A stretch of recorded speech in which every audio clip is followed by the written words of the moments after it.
בתוך האוטו של ההורים שלה בערב שבת.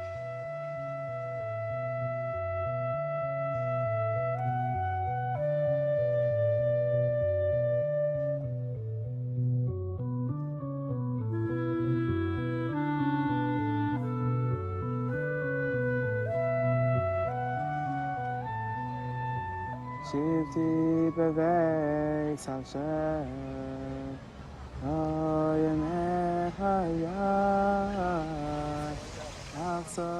When I was coming out at 15, I felt very, very insecure.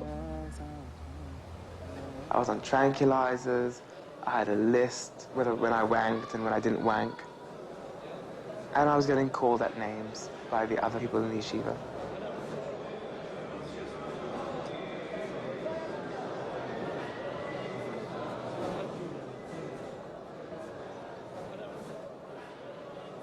And at the end of the term, I was really ill. So my father got called up to go to Gateshead, which is about 6 hours from London, 6-7 hours north from London, near Scotland. My father came, saw the rabbis, and it was decided that I'd go to Israel, where there were no gay people. Big mistake, because that's where I came out completely.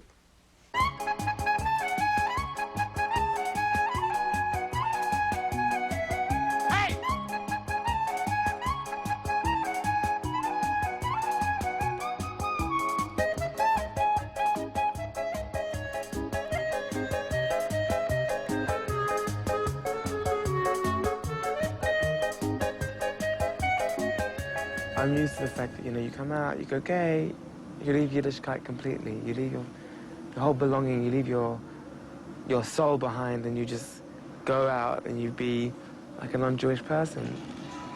That's, what I'm used to. That's what I came out, all my friends in yeshiva have done that. So we're brought up with this consciousness of evil. It's evil to be gay, it's evil to be lesbian. Why did he give me the homosexuality? Why did he give my friends to become a lesbian?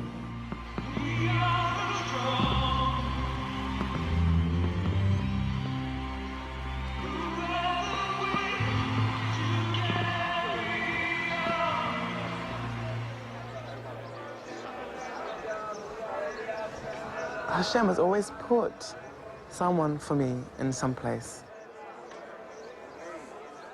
I've had a rabbi in Yerushalayim. I've had a rabbi in Bnei Brak. I've had rabbis that have really warmed to me and helped me and not thrown away the key and said, you're a lost Jew.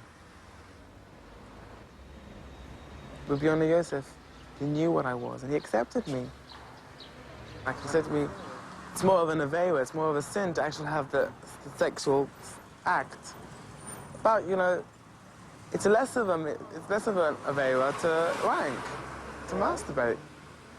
It's less of an aveira. So, then he said to me, we'll try and immerse yourself in studies, try and daven harder to Hashem. But he still invited me to his house. He might not have told his family. In fact, I don't think he did tell his family about me. But he did, make me feel like I was one of the family. I was like his son.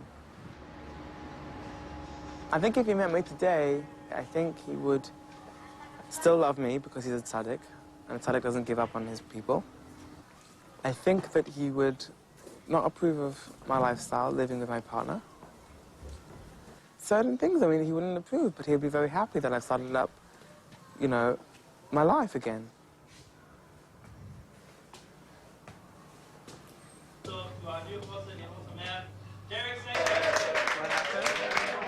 Someone's got married.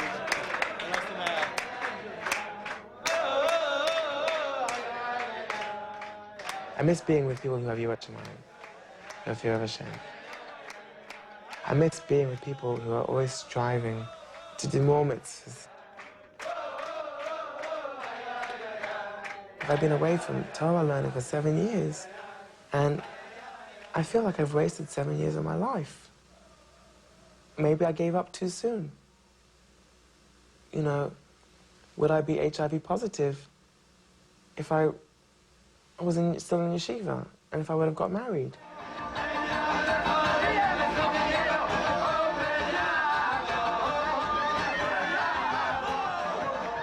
Looking back, what a mistake my life's been. I've lost all my Torah. You know, I've got to seek it again. I've got to try and learn again. I've got to try and immerse myself in Torah.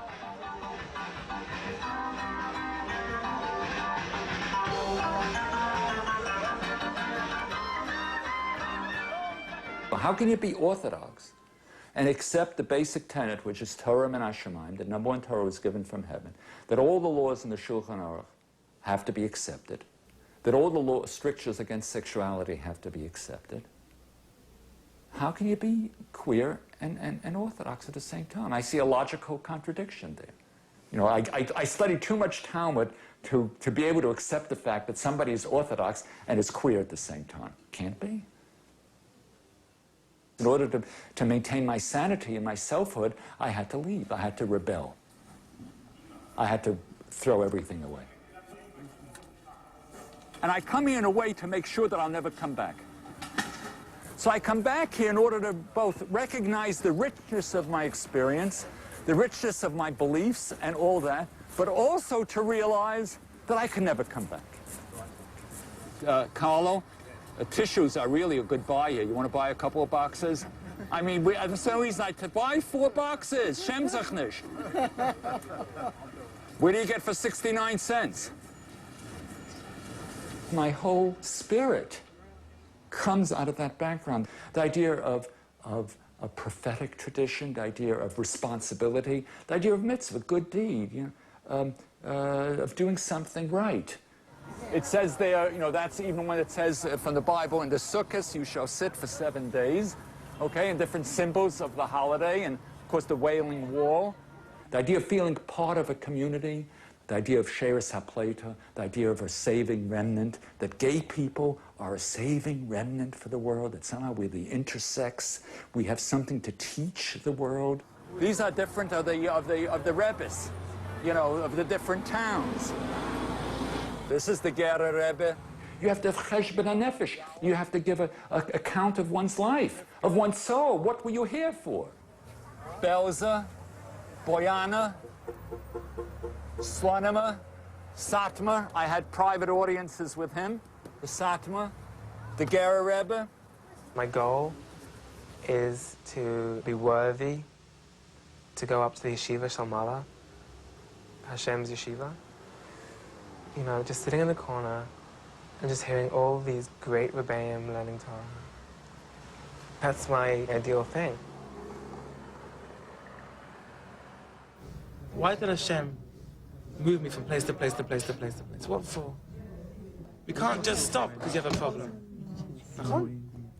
Being in Bnei Brak, being in this yeshiva, gives one the strength to go outside. This is what makes Klal Yisrael go on. This is what will keep Torah spinning around. Without these, you know, without this Torah, without these yeshivas, we'd be lost. Do you have a Zmira you want to sing? Do you want to sing a Zmira? La la la la la la la la la la la la la.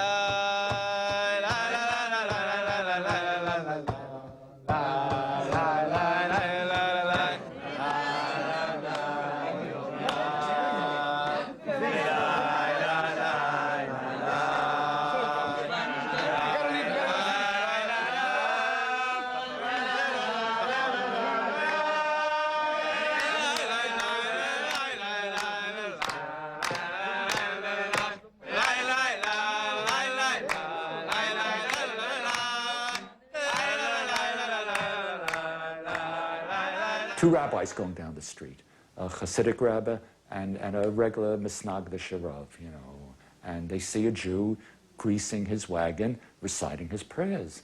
And the regular rabbi says, it's not right, his hands aren't washed, he's not dressed right, and he's doing it with disrespect, because it has to be a certain way, right? And the Hasidic rabbi, the rabbi says, dear Father in heaven, look how much your children love you. Even when they grease the wagons of the car, they think of you.